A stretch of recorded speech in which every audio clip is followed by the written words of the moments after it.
We want you to plan for success. Welcome to Planning Matters Radio. Peter, good to see you. Today we're chatting about solo after 50, navigating a gray divorce. The divorce rate among people 50 and over doubled between 1990 and 2010, and 1/4 of people now getting divorced is over 50, which is incredible. And I was surprised to learn about a change in standard of living after divorce. Women experienced a 45% drop in their standard of living, men a 21% reduction, according to the Journal of Sociology. So we're going to walk through a few key issues that you should consider if you're going through a divorce. But the first one, Peter, is to revisit your estate plan. Yeah, and backing up a little bit, revisit kind of your expectations for quality of life thereafter, right? Yeah. Marriage is more than just the sum of 1 + 1 = 2. And a lot of times after divorce, there's some expectation that we can maintain the exact same lifestyle somehow when we've got a division of assets, a division of income, and that may or may not be realistic. And more often than not, it's not. We've got to back up, kind of start from square one and refigure out our expectations for quality of life and what we can afford from a housing perspective, from an income perspective, from the extras and lifestyle. And yes, to your point in question, Erin, we certainly need to revisit the estate plan, the legal documents, who gets our stuff if we are to pass away, who gets to make decisions on our behalf if we are not able to. You don't want an ex that you no longer have that kind of loving, trusting relationship with being the recipient of things that you don't intend them to get, or to be able to make decisions on your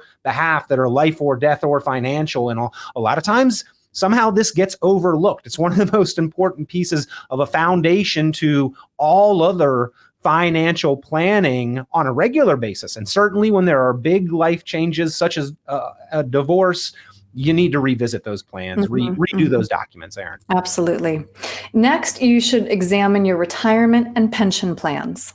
Right. And a lot of times with qualified domestic relations order, things are during the divorce process kind of accounted for, and there is a division of assets.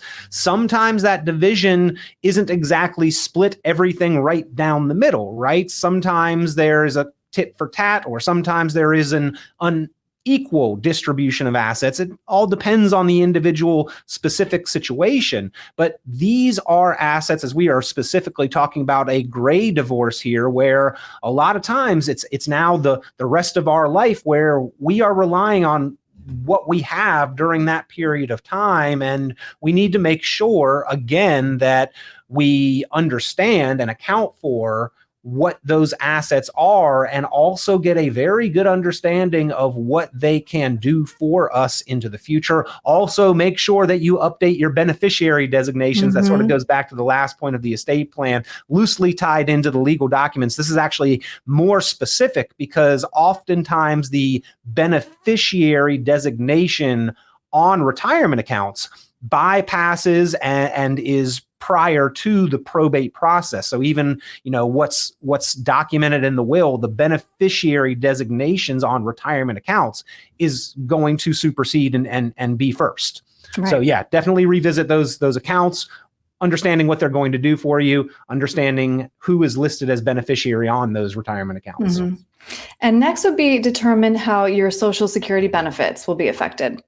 Yeah, and as an individual, oftentimes they are not. Now, there's some extenuating circumstances. Were you married 10 years? Did you end up getting remarried at any point in time? But Social Security is designed as an old age and anti-poverty and disability insurance program. It literally is a government-sponsored, mandated insurance against those potentials. And the government actually in this one kind of had some foresight in understanding that this may be an event at some point in time. And as you stated, Erin, unfortunately, much more common an event today than it was 20, 30 years ago. And I would bet since 2010 that rate has increased even further, especially with COVID, unfortunately. But Social Security, if you had a stay-at-home spouse, a homemaker who raised the children,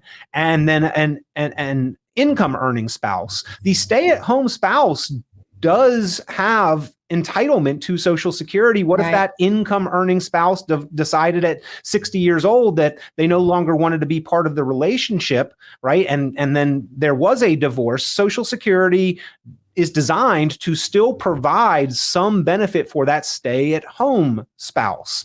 That was the intention and the design all along the way. Now, cumulatively, it is going to be a reduction in the total Social Security income because the stay-at-home spouse would have been entitled to half of the income of the working income earning spouse. Well, that stays the same. So in and of itself, each individual's amount, but again, it's more than the sum of 1 + 1 = 2 because the total Social Security income has about a 2/3 reduction therefore. So you do need to be very careful and understand the implications of that, what that means for your income situation from Social Security, which can be a very valuable component of a more secure and sound retirement.